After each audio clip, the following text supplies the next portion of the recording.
8 مارچ کو یہ دن منایا جاتا ہے. پہلی مرتبہ یونائٹڈ نیشن نے 1977 میں آفیشیلی اس کو سیلیبریٹ کرنا شروع کیا اور سائن پہلے 19 مارچ کو منایا جاتا تھا. پھر ڈیسائیڈ ہوا کہ 8 مارچ ڈیٹ ہوگی.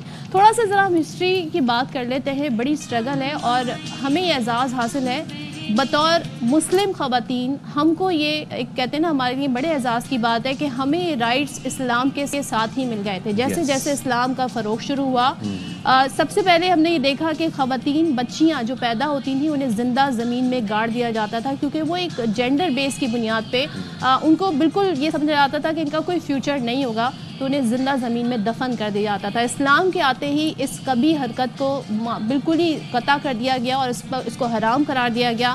اسی طریقے سے ہم مسلم خواتین کی بات کریں تو رسول اللہ صلی اللہ علیہ وسلم کی جو پہلی زوجہ تھیں حضرت خدیجہ رضی اللہ تعالیٰ عنہ, وہ ایک بزنس وومن تھیں. یعنی سوچیں اس زمانے میں تجارت کرتی تھیں اور ایک زبردست کامیاب سکسیسفل وومن اگر ہم کہیں تو غلط نہ ہوگا. اور انہوں نے بڑا کام کیا, بڑا فروغ ان کا شامل ہے, بڑی کاوشیں شامل ہیں اسلام کے فروغ کے لیے. عائشہ جو تھیں she was known for horse riding and وہ اونٹ کی سواری بڑا زبردست رول رہا ہے خاص طور پہ جنگوں کے زمانے میں ہم نے دیکھا ہے. اور خواتین بہت کہتے ہیں نا انہوں نے بھی اسلام کے فروغ کے لیے کام کیا. پھر ہم آ جاتے ہیں ماڈرن ورلڈ پر. مجھے بڑی حیرت ہوتی ہے جب میں پڑھتی ہوں کہ 18 سینچری 19 سینچری میں خواتین نے خاص طور پہ امریکہ, برطانیہ اور یورپ کی خواتین نے کتنی اسٹرگل کی صرف اپنے کہتے ہیں نا ووٹ ڈالنے کا حق حاصل کرنے کے لیے. اور اس میں صرف یہ نہیں تھا کہ صرف خواتین کو ہی ووٹ ڈالنے کا حق چاہیے تھا. برطانیہ میں تو یہ بھی ہوتا تھا کہ جو مرد تھے, جو ورکنگ کلاس آدمی تھے, اگر ان کے پاس کوئی پراپرٹی نہیں ہوتی تھی تو ان کو بھی ووٹ ڈالنے کا حق نہیں تھا. تو خواتین نے ان کو بھی انکلوڈ کیا اور اس کے بعد بڑی لمبی جدوجہد کے بعد یہ رائٹ ملا ہے. اور ووٹ ڈالنے کا حق اس لیے بھی ضروری ہے سائم کہ جب آپ سوشل سٹرکچر, سوشل فیبرک کا حصہ بن جائیں گے تو اس کے بعد آپ کے حقوق کا خیال وہ سیاستدان بھی رکھے گا جو آپ سے ووٹ مانگنے آئے گا. تو یہ بڑی لمبی ایک فہرست ہے. بالکل جی, بڑا اچھے سے آپ نے چیزوں کو ایکسپلین کیا. تو جی خواتین کے عالمی دن پر ہماری خواتین کا کیا کہنا ہے, آئیے آپ کو دکھاتے ہیں. ویسے تو ہر دن ہی خواتین کا ہے, لیکن کیونکہ خواتین ہمارے معاشرے میں ایک مکمل کردار ادا کر رہی ہیں. وہ پہلے کی طرح نہیں ہے کہ خواتین اب گھروں میں صرف بیٹھی رہیں اور صرف اپنے کچن تک محدود رہیں. خواتین نے ابھی آپ نے دیکھا ہوگا کہ ہر شعبے کے اندر اپنا لوہا منوایا ہے. نہیں, سب خواتین کو تو ان کے رائٹس نہیں ملتے. بیسیکلی یہ جو رورل ایریاز میں جو خواتین ہیں, سٹیز میں تو پھر بھی ہم کہہ سکتے ہیں کہ ایجوکیشن کے ذریعے ان کو پتہ ہوتا ہے ان کے رائٹس کیا ہیں. بٹ یہ جو گاؤں دیہات میں جو خواتین ہیں ان کو تو اپنے رائٹس کے بارے میں ہی نہیں پتہ کہ ہاں ہمیں یہ رائٹس مل سکتے ہیں. تو مجھے لگتا ہے کہ اتنی ایجوکیشن ہونی چاہیے کہ ان کو بھی پتہ ہو ان کے رائٹس کے بارے میں. اسپیشلی ہم اسٹارٹ اگر کریں ایجوکیشن سے تو بیسک ہیومن رائٹس میں سب سے پہلے ہماری education, freedom of speech, freedom of right and freedom of live آتا ہے.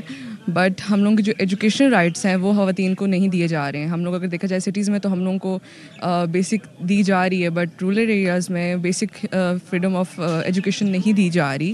اللہ نے تو ہمیں وہ سارے ہمارے دین نے ہمیں رائٹس دی ہیں, اسلام نے, مگر وہ کہیں پہ جس کی اصل میں جس کے ہاتھ پہ اتھارٹی ہوتی ہے وہ ان کے رائٹس ادا نہیں کر رہا. آج کل کے معاشرے میں خواتین مردوں سے زیادہ ہی کام کر رہی ہیں. آج کل کے مرد گھر پہ بیٹھے رہتے ہیں جبکہ خواتین باہر جا کے اپنا گھر بھی چلا رہی ہوتی ہیں, کاروبار بھی چلا رہی ہوتی ہیں, کوئی گھر بیٹھے بیٹھے اپنے کاروبار چلا رہی ہوتی ہیں. لوگوں نے اپنا ایک مائنڈ سیٹ بنا لیا کہ عورت ایک کمزور ہیومن بینگ ہے اور مرد جو ہے وہ زیادہ طاقتور ہے ہر چیز میں. لیکن عورت نے یہ اب تو آ کے ثابت کر دیا کہ عورت کسی بھی لحاظ سے مردوں سے کم نہیں.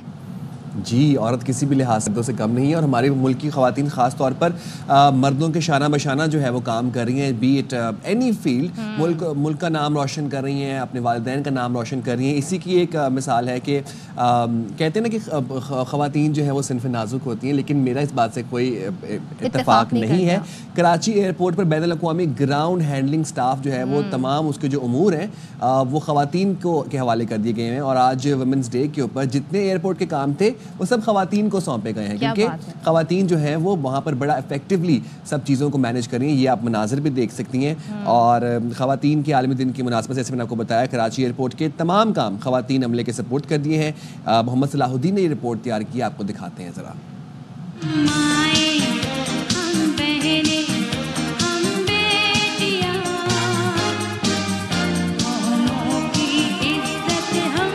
کھیل کا میدان ہو یا آسمان کو چھوتی اونچی اڑان، خواتین کے عالمی دن کے حوالے سے جنہ انٹرنیشنل ایئرپورٹ ہوا خواتین کے حوالے۔ پرواز کی بریفنگ ہو یا چیک ان کاؤنٹر سمیت تمام امور خواتین کو سونپنے کا مقصد ان کی اہمیت کو تسلیم اور خراج تحسین پیش کرنا ہے۔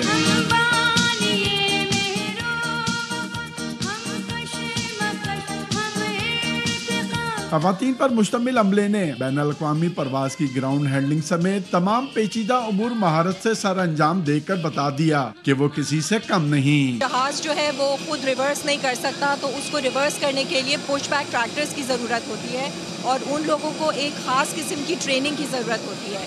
تو ٹریننگ سے لے کے ریکروٹمنٹ سے لے کے کافی سارے چیلنجز آئے۔ پلیٹ فارم ایسا دیا ہے کہ جہاں پہ ہماری فیمیلز آگے آئی ہیں، آج سے 4 سال پہلے یا 5 سال پہلے کبھی سوچا بھی نہیں تھا کسی نے کہ فیمیلز آئیں گی اور یہ کام کریں گی۔ پچھلے سالوں میں خواتین کو اتنے مواقع نہیں دیے جاتے تھے اور خواتین جو ہے ہمارے پاس تقریباً 25 to 30% تھی، ابھی جو ہے خواتین کا ریشو وہ 60 ابو ہو چکا ہے۔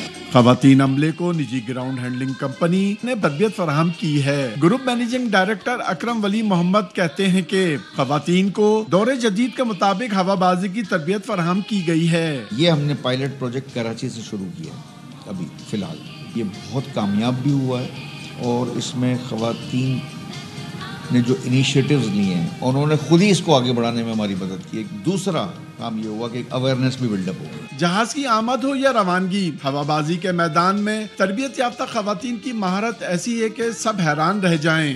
ملک کی ترقی میں چاہے کوئی بھی شعبہ ہو یا ہوا بازی کی صنعت، خواتین بے مثال کردار ادا کر رہی ہیں۔ کیمرہ مین مستنصر حسین کے ساتھ محمد صلاح الدین، ARY نیوز، کراچی۔